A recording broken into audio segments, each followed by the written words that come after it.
Sanibonani endizeni. Sisendizeni kwindumiso National WhatsApp Gospel Group ekseni. Sanibonani bayizingcwele, namhlanje ngivumeleni ngimdonsele nangu umama uMafusini okukumbu phansi eEastern Cape. Hey webazalwane, umama namhlanje uzofaka i-challenge komunye nomunye umzalwane ola endizeni. Namhlanje ngikutshela ukuthi uyothi eqeda umama uMafusini. Just take your time and listen properly. Uyothi eqeda uyobusele ne-question. Kukhona into ozozibuza yona namhlanje. Awuzophe nje isikhathi ulalele kahle bese ubuya usitshele endizeni ukuthi imuphi lo mbuzo ozibuza wona. Hey bebazalwane, nami khona umbuzo engisibuza wona namhlanje endizeni. SNKMWGG sisendizeni kwindumiso njalo ngoMonday and Thursday endizeni. Molweni endizeni sihlobo sami, molweni endizeni molweni endizeni, Makholwa, Dumelang, Khotso, sanibonani endizeni kunqwelomoya. Ndibulela ukwalathwa, ndilapha ngokwalathwa ngumni kaThixo. Ndibulela abaphathi, ndibabulisa egameni likaYesu waseNazaretha. Izwi lakho lingamadoda siqondisayo endleleni. Sibulela izwi lakho balikhona empilweni yethu, ngoba xa singenazwi akukho esinakwenza Nkosi. Izwi lakho ilungu eli lomzimba, imizimba yethu limalungu maninzi. La malungu maninzi ke awakwazi ukuphila bangcwele elinye ilungu lingekho, ngoba asinakuva, indlebe ingekho bangcwele, asinakubona bazalwane bam, amehlo engekho. UThixo wabekile ke la malungu ukuze la malungu ancedisane ibe ngumzimba, ibe sisiqu esinye yethu elidini eliphilileyo kuThixo. Le mizimba le ibonakale xa kuthi qaqamba umnwe bangcwele. Umnwe lowo ubonakale bangcwele uncedwa sesinye isandla ukuze ubophe uphile. Masithandaneni bangcwele. Ndibulela uba uThixo eyicacisile le nto. Silapha endizeni bangcwele, silapha kunqwelomoya, sizintlanga ngeentlanga, singamaGrike, singamaHebhere, waseNazaretha. Masithandaneni bangcwele. Andinako kuninzi bangcwele.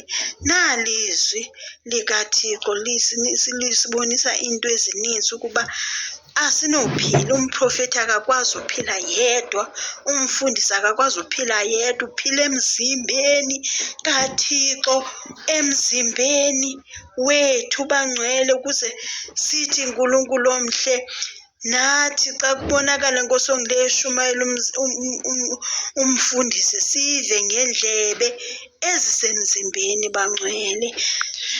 Sicela uthando bazalwane, sicela uthando kubazalwane, sicela uthando bazalwane, sicela uthando bazalwane.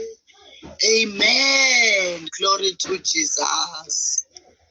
Awu siyadingana, uyangidinga nami ngiyakudinga. Sicela uthando bazalwane. Amen. Ngibingelela abazalwane egameni likaThimanje. Hayi bazalwane, linamandla. Ngike ngizibuze ngelinye ilanga, noma ngibuza abazalwane ukuthi yini ibandla, yini umsebenzi wakho mzalwane ebandleni. Kudinga ukuba ukwazi ukuchaza ukuthi ngoba ngiyilunga lebandla nje, ngiyingxenye wakaKristu, kuphuma umzimba owodwa, ukuthi thina sikhuluma izwi elilodwa lakaKristu. Ekseni befundisi kwakhiwa amadikoni, amangameli, bonke abaholi abakhona. Ithi ngaso sonke isikhathi lento kwakwakhiwa umzimba owodwa, umzimba uzokhipha igama lokuthi umzimba kaJesu Kristu, abaholi bebandla likaJesu Kristu. kodwa babunjwe ngalezi zigaba. Ngithi nje nami ekuseni siyabonga bazali. Lithi elizwe bangcela mina ekuseni. Izwi bazalwane bami. Awukwazi konke lamalunga abalekile kuThixo. Wonke wabeke wazi babalekile. Ithi lento angabe wena obekwe phezulu esihlalweni engabe uyayazi ba uphila nonyawo na. Bangcwele.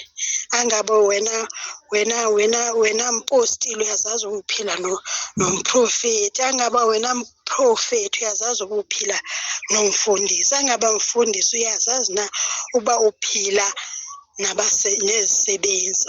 Nkulunkulu wami bangcwele.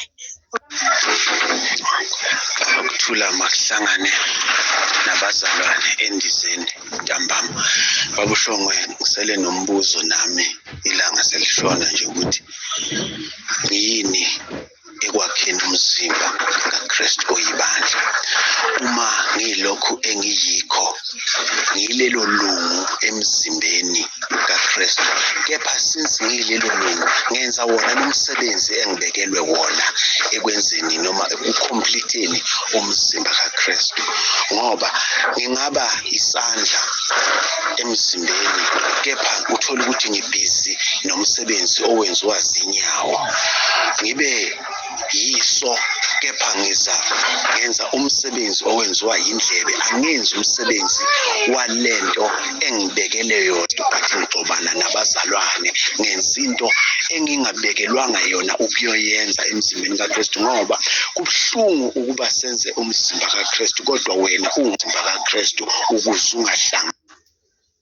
Siyagijima uthola ukuthi usuphumile elayinini lakho ugila abantu elayinini labo, awusagijimi la wena kuthiwe gijima khona.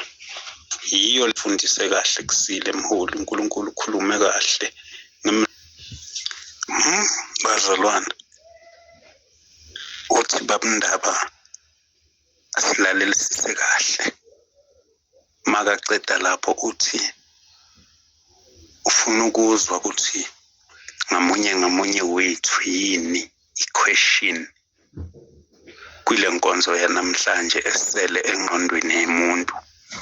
Kweyami ingqondo kusela umbuzo ukuthi ngabe nginhloboni yelunga kumzimba kaKristu engiwona.